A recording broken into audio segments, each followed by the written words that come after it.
Well, tonight, another local man is telling his story of being abused by not one, but two Catholic priests, which for him began at the age of 12. His name is Charlie Pirro, and he's coming forward now publicly after 57 years to let other victims know that it's okay and that they should not be ashamed or afraid to talk about it anymore.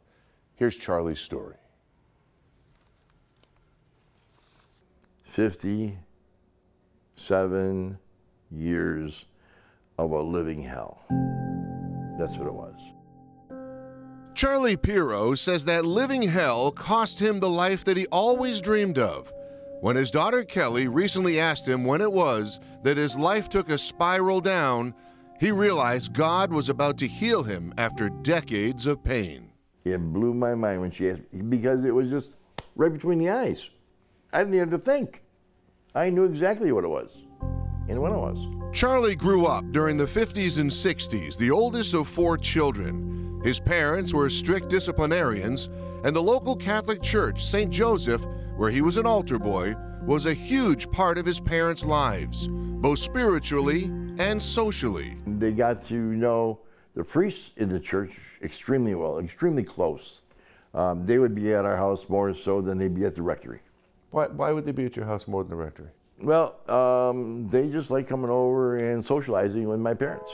One summer night, as Charlie was about to enter his first year at Notre Dame High School, his parents had a house party, attended by friends and clergy. Long after Charlie had gone upstairs to go to bed, his parents invited one of the priests to spend the night with them. A short while later, that decision would change Charlie's life forever. I don't know if there is a healing from all of this. I'm praying that there is. But that particular night, I was awoken with a hand over my face and a naked man on top of me, who just happened to be a Catholic priest.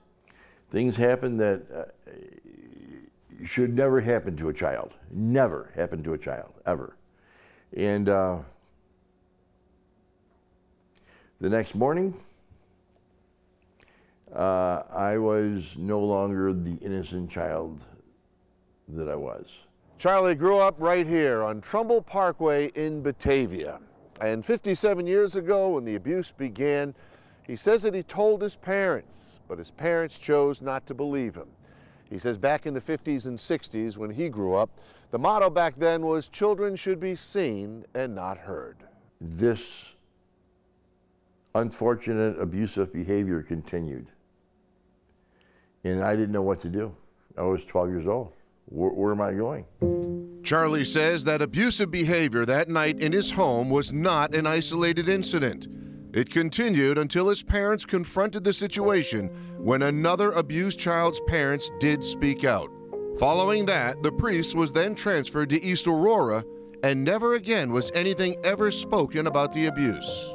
However, even more abuse followed Charlie as he entered high school, when he and other boys were abused by Father Kepler, the Dean of Boys at Notre Dame High School, all 4 years. It was during my high school days that the only thing that I could do to get out of this pain was to drink alcoholically, and I did that. Even when I would be drinking, there was this nagging spirit within me saying, "You're no good.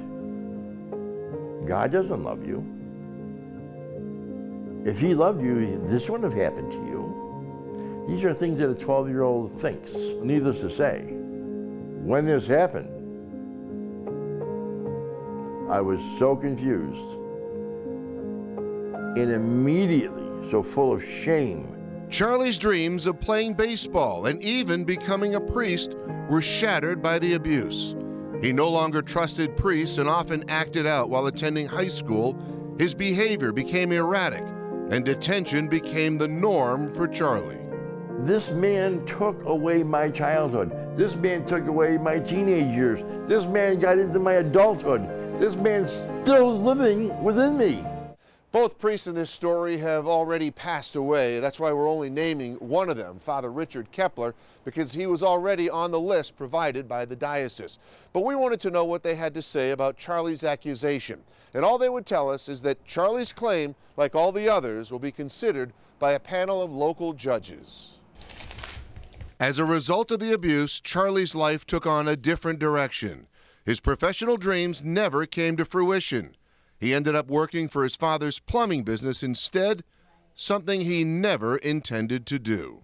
This isn't an attack on the Catholic Church. This isn't an attack on Christ or God or the Holy Spirit. This is an attack on a priest who wore a collar who was a pedophile.